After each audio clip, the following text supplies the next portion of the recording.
Which is better between petrol, diesel, and electric? Well, it depends on what you want. For most people, petrol cars will likely suit them the best due to their affordability and convenience. However, diesel cars will shine when it comes to long-distance traveling, while electric vehicles will impress with their performance and green credentials. So let's take a look at each fuel type and see how they stack up against one another. First, we'll look at petrol. Petrol cars are the most common vehicles on the road today. They're found all over the world, and in many countries they make up around 60% of new car sales. This is largely because they are generally cheaper to buy than diesel or electric cars, and petrol stations are a dime a dozen. There are more than 79,000 petrol stations just in the UK alone. You won't get stranded too far away from civilization without any. You might not even pass one when you go out, but you know they're there. So petrol cars are definitely convenient. As a petrol engine uses spark plugs to ignite the fuel, it also performs really well in stop-start traffic. Petrol cars accelerate quicker than diesel, especially from low speeds, meaning that overtaking isn't as stressful as it can be in a diesel. As petrol is less dense than diesel, petrol engines are also lighter, giving the car a sportier feel. Petrol cars are also easier and cheaper to maintain than diesels. Oil changes are needed less frequently, and the parts are generally cheaper. Spark plugs need replacing every 30,000 miles or so, but modern cars are designed to use the same set for up to 100,000 miles.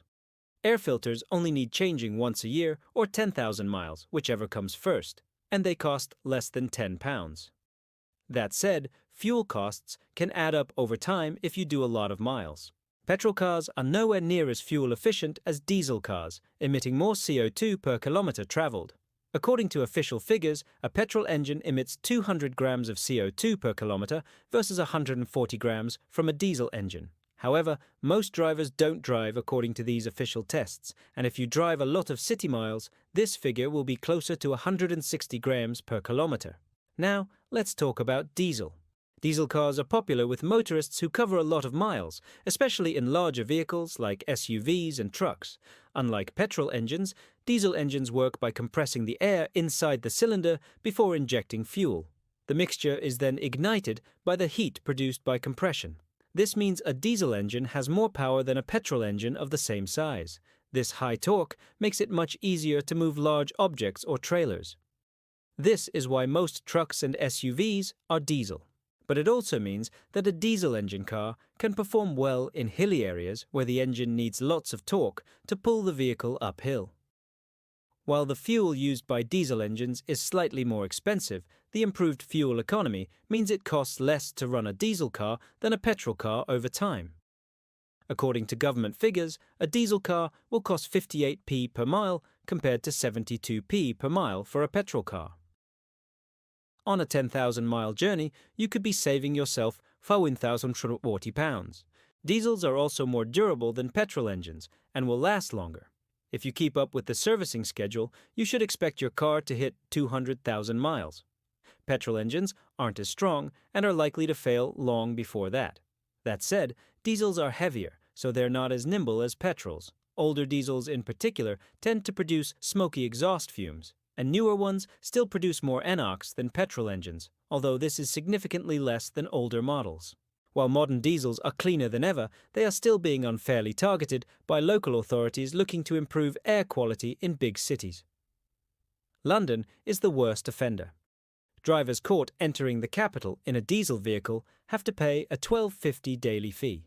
Other cities may follow suit in the coming years. So, what about electric? Well, electric cars run entirely on electricity stored in a large battery pack that powers an electric motor, no petrol, diesel, or even an engine. The only emission produced by the car is water vapor. Filling up an electric car is much easier than refueling a petrol or diesel car.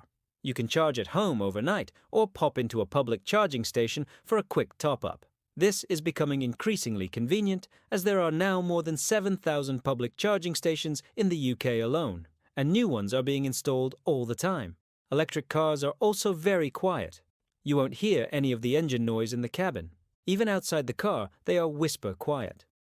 And they provide instant torque, meaning that acceleration is smoother and more responsive than a petrol or diesel car. and in built-in sat-nav systems and cameras help drivers avoid obstacles when parking. Plus, electric cars are packed full of the latest technology, including autopilot and smart dashboard displays. A driver assistance system will monitor blind spots, and automatic emergency braking will prevent accidents. It's also impossible not to enjoy putting your foot down and hearing nothing other than the whoosh of the electric motor. However, the major downside with electric cars is the upfront cost. Buying an electric car is still a lot more expensive than buying a petrol or diesel equivalent. The average electric car costs £28,000 to buy. That's 11 grand more than a petrol or diesel car. Although there are government grants available to reduce the price, this is still a lot of money. Although running costs are low, you'll have to save a lot of money to make up for the difference. Then there's the issue of battery life.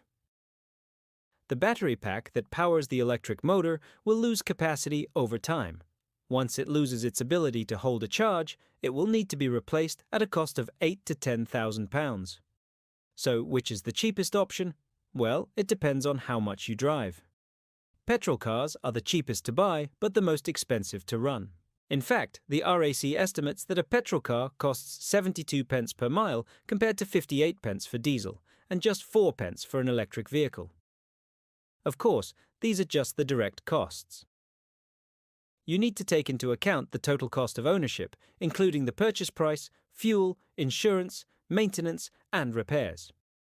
If you want to own a brand new Ford Fiesta, it'll cost you £15,800.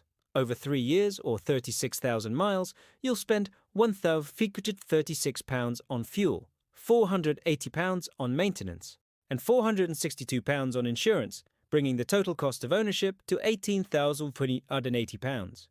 The same diesel version costs £17,500 to buy, but over 3 years, you'll spend £1,092 on fuel, £504 on maintenance, and £432 on insurance, bringing the total cost of ownership to £17,728. The electric version is considerably more expensive at £27,200. But over 3 years, you'll only spend £648 on electricity, £504 on maintenance, and £420 on insurance, bringing the total cost of ownership to £22,472. Ultimately, the best type of fuel for you will depend on your lifestyle and budget. City dwellers who mainly do short trips will be best suited to petrol. Long-distance commuters who cover a lot of miles on the motorway will benefit from the efficiency of diesel. And for those that want the latest technology, want to save money and care about the environment, then electric vehicles may be the way to go. What do you think? Let me know in the comments below. If you like this video, don't forget to subscribe, and you can also follow us on social media. Thanks for watching.